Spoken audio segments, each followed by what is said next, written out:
Let's just celebrate again one more time Andre's decision.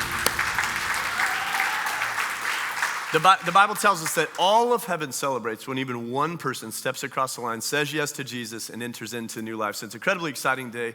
We're glad you're here, whether you've been here before. Today's the very, very first time. I want to let you know that last week, we began this new series of teaching messages to the Old Testament book of Exodus.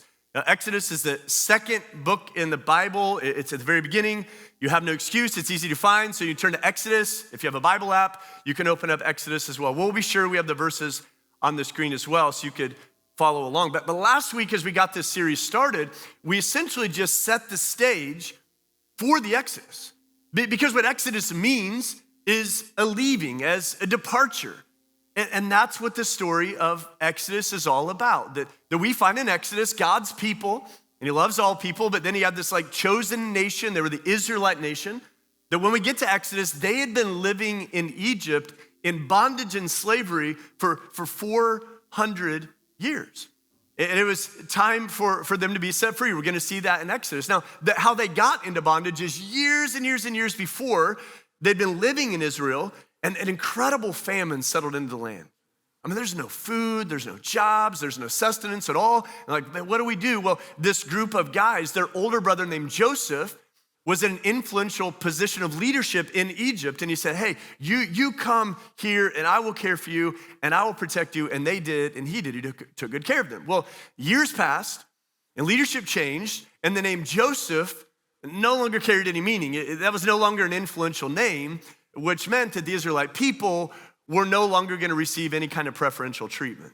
And that's what we read about in chapter 1. We learned that Pharaoh, that's the king of Egypt, meant he started becoming intimidated by these Israelite people because there were so many of them. I mean, the Bible doesn't say it quite this way. I'll say it this way. They were multiplying like bunnies. And he was like, this is out of control. There's too many of these people, because he thought if a distant army comes, a foreign army comes and wants to try to battle us and overtake us, the Israelites will join in and they'll take over our whole kingdom. I got to do something about this. So he started developing some plans of how to kind of tamp down the multiplication of the Israelite people. First, he said, here's what we're going to do. We're going to get even more oppressive slave leaders than we've ever had before, and we're going to work them harder, and they're going to have to make their own bricks, and they're going to just bake in the sun. It's going to be this horrible existence, and maybe, just maybe, they'll be so tired at the end of the day, they won't have an opportunity to multiply, if you know what I mean. And so they're like, yeah, let's work them really, really hard, and they just kept multiplying and having more children and multiplying, having more children. So he said, okay, I'm going to do something more drastic. And so Pharaoh, the king himself, he told a couple of Hebrew midwives. He said, I want to tell you that any baby boy that's born, I want to make sure you extinguish his life. That's how we're going to keep this population explosion under control. So Hebrew midwives, when a boy is born, a girl is born, you can celebrate. When a boy is born, we want you to make sure he dies. Well, these Hebrew midwives, man, they were strong women. They were God-fearing women. And they said, man, if we have to choose between honoring man and honoring God, we're going to always honor God. And they're like, knew God makes life and he creates life and he protects life. So they said, we're not going to do that. And so Pharaoh sees this population continue to explode, and he sends this just extreme measure out in all of Egypt. He says, okay, from here on out, every single little Hebrew baby boy that any of you see being born, you hear about being born, you throw him into the Nile River to die. Now, Pharaoh, you could use a lot of words to describe him. You're not going to use the words, though, like cute and cuddly and compassionate. Those are not the words we're going to use to describe him. It's more like insecure and tyrant and bloodthirsty. And it was during that time that this couple were introduced to, named Amram and Jochebed, had a baby boy. But you weren't supposed to have a baby boy. But they felt that God had a special plan and purpose for this little boy's life. And so they made the brave decision. They hid the baby for a period of time until they couldn't hide the baby anymore. And then they had to go and they set him in this basket and set him at the edge of the Nile River, just trusting that somehow God would work. Well, Pharaoh's own daughter is the one who found the baby and ended up in a weird series of events, hiring Jochebed to nurse and actually raise up the baby. This baby, of course, is Moses. And Exodus, it's a story of deliverance. It's a story of moving from bondage to freedom. And God is going to use Moses to be a deliverer in this story. So as chapter 2 ended, we read this passage. It said, years passed and the king of Egypt died. But the Israelites continued to groan under the burden of slavery. Wouldn't you? They cried out for help, and their cry rose up to God. God hears when we cry. God heard their groaning, and he remembered his covenant promise to Abraham, Isaac, and Jacob that he'd made hundreds of years ago. And so he looked down on the people of Israel and knew it was time to act. I love that passage, just like they cried to God. God heard their cries. He looked down on them because he's very aware of what's going on in our lives. And he said he knew it was time to act. Now, when you read that phrase, though, God looked down and he knew it was time to act, you probably think when the curtain opens on the stage that we're gonna find like him sending legions of angels down to like tie up Pharaoh and then rescue all of his people from captivity, or he's just gonna like call down fire from heaven and consume Pharaoh and all of his leaders, and then they're gonna go free. Or maybe that he'll like stir up hundreds of thousands of mighty warriors and they'll go and they'll fight Pharaoh and they'll release the people. And we're gonna see God move into action, but in a very unexpected way. Exodus chapter 3, verse 1, it starts this way. It says, now Moses was tending the flock of Jethro. That's an unfortunate name. Jethro, his father-in-law, the priest of Midian, and he led the flock to the far side of the wilderness and came to Horeb, the mountain of God. There the angel of the Lord appeared to him in flames of fire from within a bush.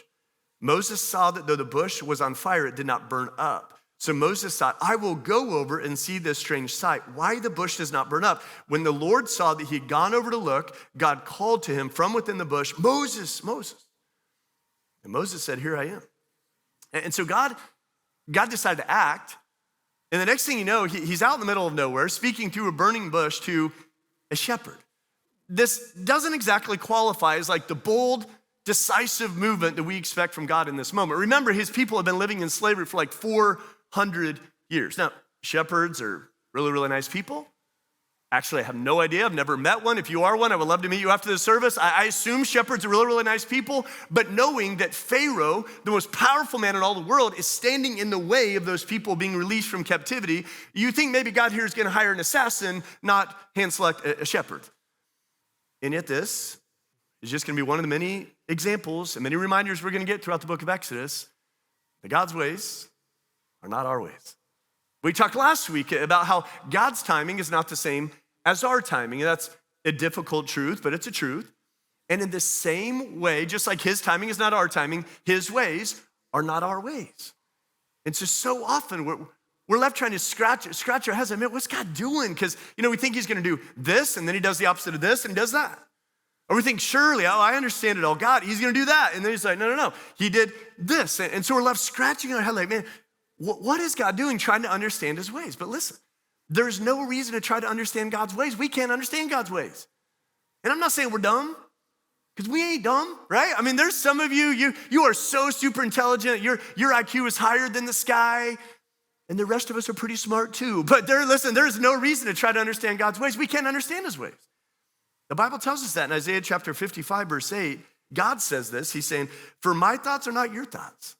Neither are my ways your ways. And as the heavens are higher than the earth, so my ways are higher than your ways and my thoughts higher than your thoughts. So listen, friends, when God's ways don't match up with what you expect or what you think, that's not a bad thing. That's usually a great thing. And here's the thing, we don't have to understand how he works as long as we remember he knows what it is he's doing. And Exodus chapter 3 is another one of those examples that we expect as bold and powerful and decisive action. And instead, God, he strikes up a conversation with the shepherd. By the way, some of you may be wondering, what in the world is Moses doing living in the middle of nowhere working as a shepherd? That's a good question. I'm glad you asked, because last time we saw Moses, he was living in the Egyptian palace, living the life of royalty, right? Like he was living in the palace. They were raising him as their own. But one day, he wanted to check on his people, the Israelites. Remember, he was an Israelite. He was a Hebrew man. And he knew his people were being worked really, really hard. So he said, today I'm going to go out and I'm going to check on them. Because those are my people right there.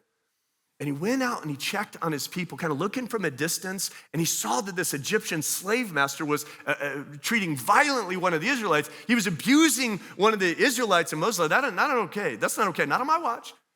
And when he thought no one was looking, in a moment he probably wasn't proud of, rage came from the inside of him to the outside of him, and he killed that Egyptian in cold blood, and thinking that no one saw him, he's like looking over his shoulder, like he hid the body. He was like, woo, got away with that one. He didn't get away with that one. Someone saw him. Pharaoh found out.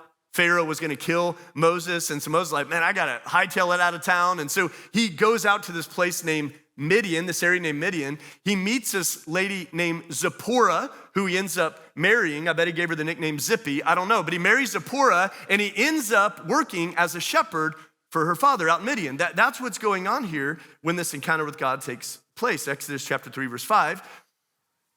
Do not come any closer, God said. Because you know you shouldn't mess with the presence of God, right? Take off your sandals, for the place where you're standing is holy ground. Then he said, I am God, I'm the God of your father, the God of Abraham, the God of Isaac, and the God of Jacob.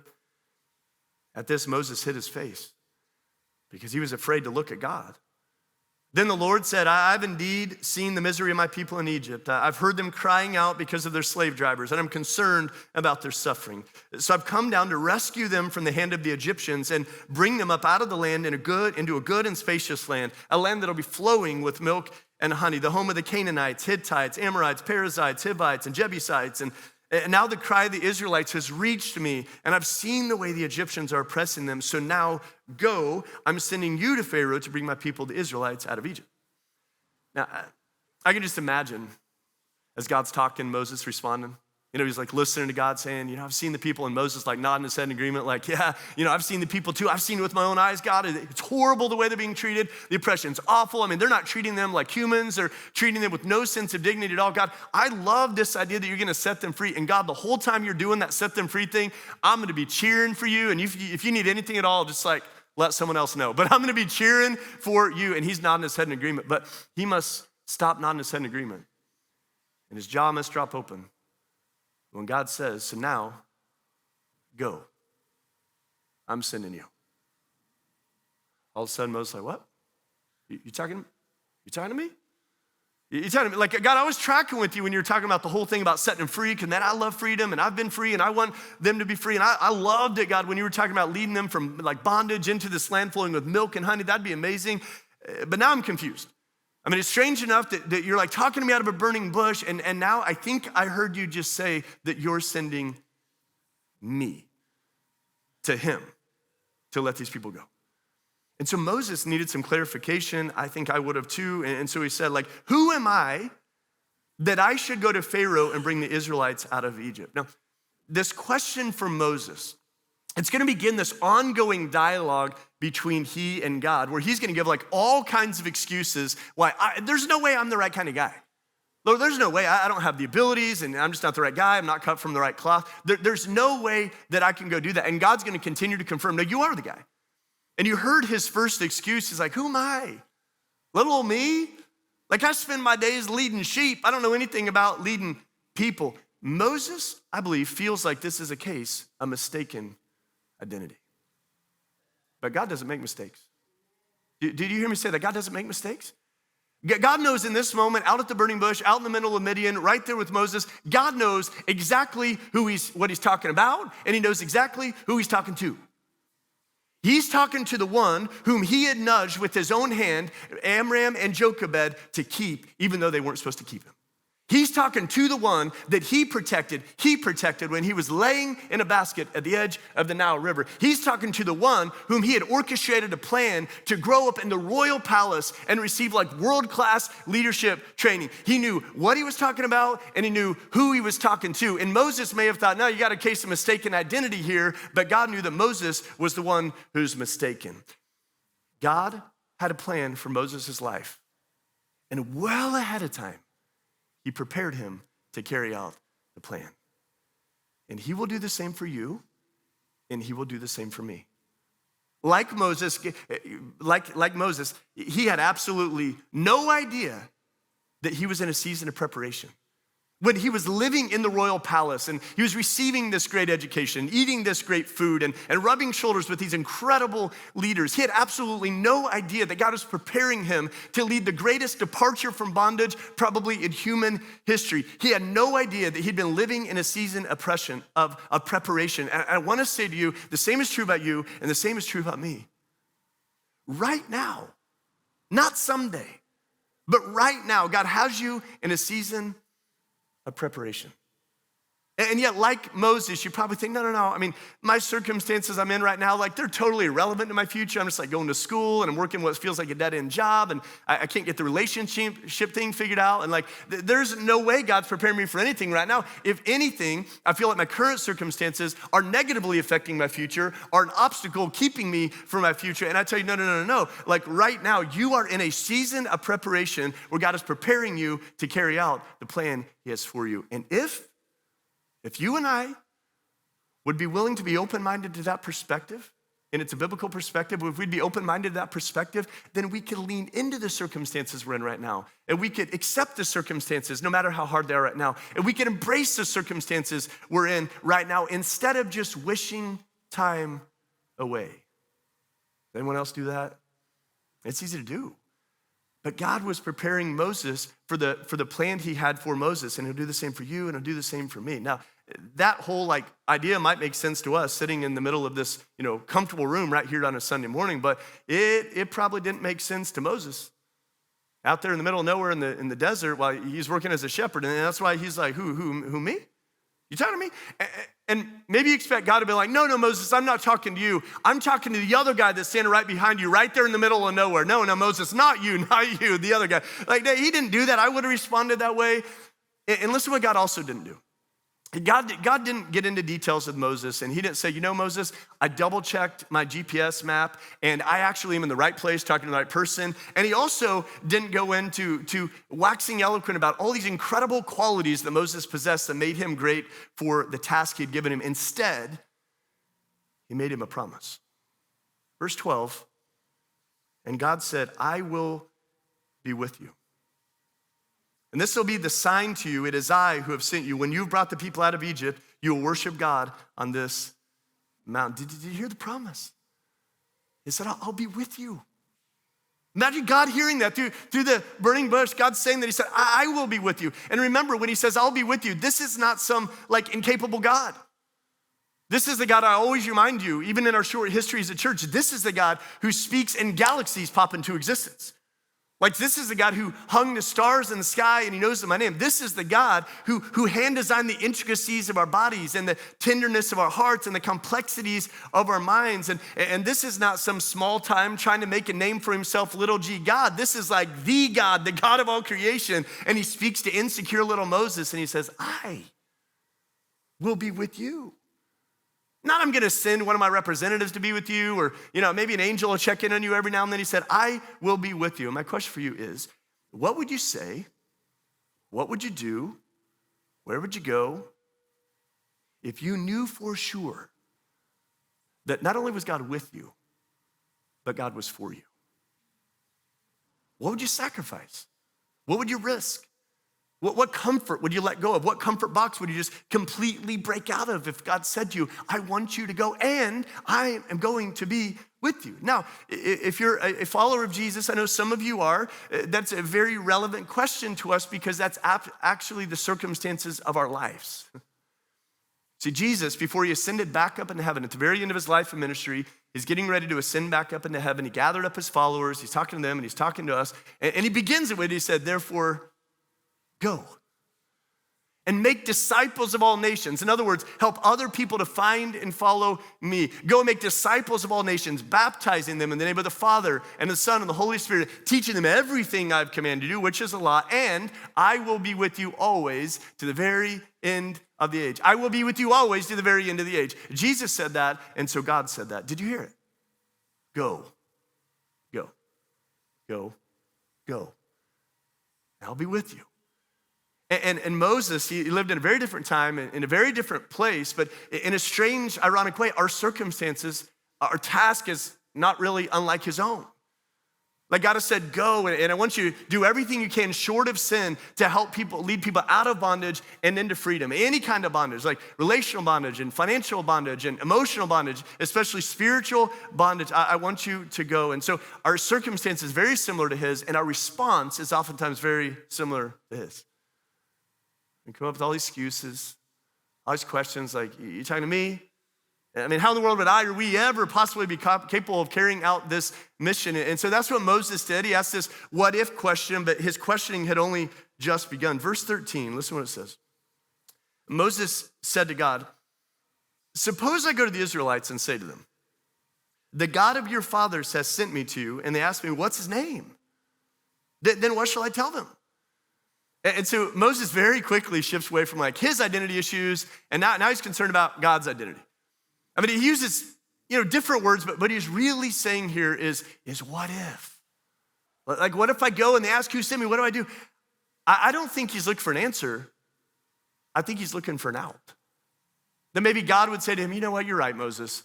I mean, if they ask you who sent you, what's his name? That would be a really difficult question. I can't come up with an answer to that question. So never mind, just don't go at all. And said, no. Like God gave him an answer to his question. God said this in verse 14. God said to Moses, I am who I am.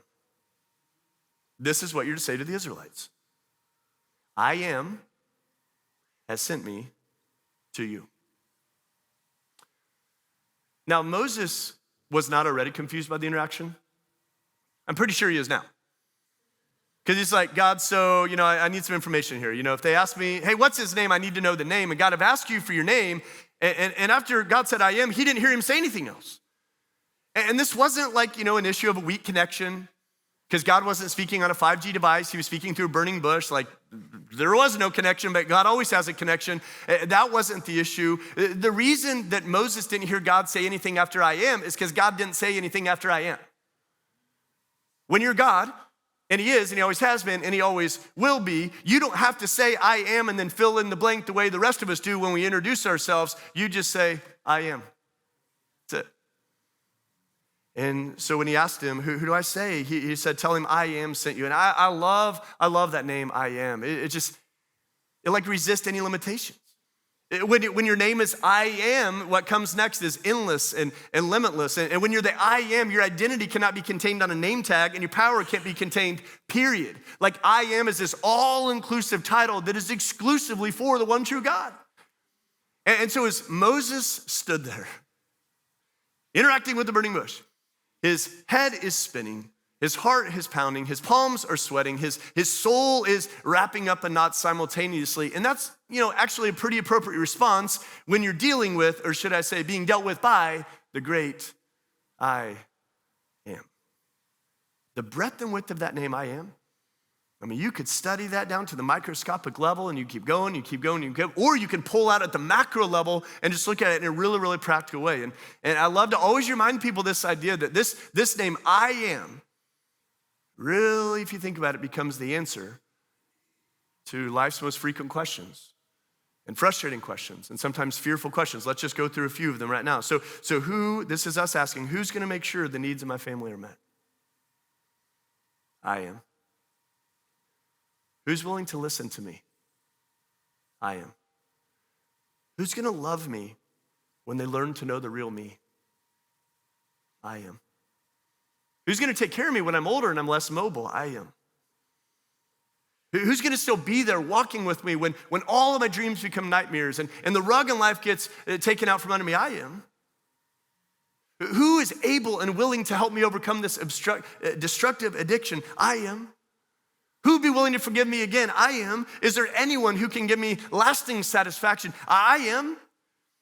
And so I know it sounds a bit poetic, but when you begin to wrap your mind around who he is, what he's capable of doing, he very much becomes the answer to many of life's concerns and questions. And so when Moses said, hey, what name do I tell him? He's like, you just tell him I am. Now, when I was asking and answering those I am questions, I know some of you naturally were like, yeah, but, and what about, and what if? And that's exactly what Moses did. Again, he asked another what if question. Chapter 4, verse 1, he says, what if they don't believe me or listen to me and say, the Lord did not appear to you? Again, I don't think Moses looked for an answer. I think he's looking for an out. I'll be honest with you, if I'm God at this point, and let's be glad I'm not God, but if I was God at this point, I'm saying, Moses, forget about it, man. Like, I'm gonna find someone who believes me and knows what I'm capable of doing. I'm just gonna send someone else on this honorable mission that I have for you. But God wasn't gonna take no for an answer because he'd prepared Moses for the plan he had for Moses. And so right here on the spot, God is gonna give Moses 2 supernatural stunts to help people know that he is who he said he was. First, the Lord said to him, hey, what's that in your hand? A staff, he replied. The Lord said, throw it on the ground. So he threw it on the ground. Moses threw it on the ground and it became a snake, and he ran from it. That's my kind of guy. That's what you should do from a snake, is run from it. Then the Lord said to him, reach out your hand and take it by the tail. And I would have said no. But Moses reached and took hold of the snake, and it turned back into a staff in his hand. And God explained to him, he said, hey, that supernatural thing, that shtick I just taught you, that's gonna help people know and be convinced that it was actually me who sent you. And then he gave him another one. He said, okay, one supernatural trick is not enough. Let me give you another one. He said, hey, Moses, take your hand. Okay, here's my hand, God. He said, put it inside your cloak. I'm not gonna do that, but he put it inside of his cloak, and he said, pull it back out. And he pulled it out. His hand was covered in leprosy. He said, Moses, put your hand back inside your cloak. Put his hand back inside of his cloak. He said, pull your hand out of the cloak. Pulled his hand back out of the cloak, and his hand was completely clean and cured. And so all of a sudden, with these two supernatural stunts in his back pocket, Moses is like fully ready, not only to be the star of the show at his next family reunion, but he is ready to be able to convince the Israelites that he'd actually been sent from God, and yet he still didn't agree to go. Getting more excuses. Verse 10, Moses said to the Lord, pardon your servant, Lord. I've never been eloquent, neither in the past nor since you've spoken to your servant. I'm slow of speech and tongue. Now, it sounds like Moses may be getting a little ridiculous with the excuses, but I think he's being sincere. It's like, I'll show you my grade card, God. I didn't do good in speech class. Like, I stumbled over my own vows at my wedding. No one ever invited me to give the commencement speech, my high school graduation. Like, God, you wouldn't want me going in front of Pharaoh, the most powerful man in all the world, and starting to stutter and then stammer and fall all over myself. I mean, that would really mess up the plan. But again, God's not gonna take no. See, when Moses pointed to his lack of ability, what he didn't realize, God's gonna help him realize what we also need to realize. God is not interested in ability. He's interested in availability. We just need to go ahead and accept right now that the kingdom of God, and it is vast, and it is big, and it is powerful. It is not gonna rise and fall on your gifts or my gifts or the lack thereof. Because what God is wanting is not ability. What God is wanting is availability. What he's trying to stir up in this place, in this city, and in this country, and around the world, he's trying to stir up people that'll raise their hand and say, I'm in. Just use me. I'm gonna go all into the messy fray of this life, and I'm gonna let you do what you wanna do. And do you know what he wants to use us to do, by the way? He wants us to help introduce life and introduce love in this wrecked and broken world. That's what he wants us to do. He wants us to do everything we possibly can, short of sin, everything short of sin, to help lead people out of bondage and into freedom. Again, relational bondage and spiritual bondage and physical bondage, yes, and financial bondage. He wants us to do everything we possibly can, short of sin, to lead people out of bondage and into freedom. And listen, he's given us all gifts and talents. We all have gifts and talents, and he'll absolutely maximize those gifts and talents as he works through you and in you. But his primary interest is not in our ability, but it's in our availability. Listen to what he says to Moses. Who gave human beings their mouths? Who makes them deaf or mute? Who gives them sight or makes them blind? Is it not I, the Lord? Now go. I'll help you speak and I'll teach you what to say. So God didn't even argue with Moses that he wasn't a good communicator. He was kind of like, yeah, Moses, I kind of know that. He didn't argue with him at all. And he didn't say, you know what, just forget about it. It's not gonna work because you don't have the ability. We're gonna need an eloquent communicator, so we're gonna go to the next person. No, here's what he said. I love this. He said, Moses, I made your mouth. And I'll teach your mouth how to work. And I'll teach your mouth what to say. And I'll teach you when to say it. And he'll do the very same thing in all of us. He'll do the same thing for you, regardless of how incapable you may feel like you are in any certain area of life, or maybe a lot of different areas of life. It doesn't disqualify you from being used by God in a great way, because he's not in need of our ability. He's interested in having our availability. And so you make yourself available to God, and he will empower you to overcome any and all supposed incapabilities in order to carry out his plan and his purpose. And so friends, listen, a lack of ability is never a good enough excuse to say no to God, because the issue is not ability, the issue is availability, and availability is a choice. Ability isn't a choice. Availability is a choice. And so I'd be remiss to not ask you this question in this moment, and it's, are you making yourself available to God? Do you, not just on Sundays, but day by day, do you have your hand held high saying, God, use me? whatever you need me to say, whatever you want me to do, wherever you want me to go, whatever you want me to give, whatever you want me to let go of, whatever risk you want me to take, God, use me. Or do you have your hands just held in your pocket, slouching your shoulders with your head down like, I'm not able, I'm Eeyore, I can't speak, I don't have a charismatic personality, I can never be able to do that, I'm not a good leader, and I'm not eloquent, I'm not able. When Moses said, I'm not able, do you know how God responded? He said, I am. And I'll just tell you now that any excuse you want to give to God that begins with the words, I am not, God's going to give you the same answer over and over again. He's going to, yeah, but I am. So save your time and save the oxygen. If you want to say I'm not, say I am. Because he doesn't need your ability.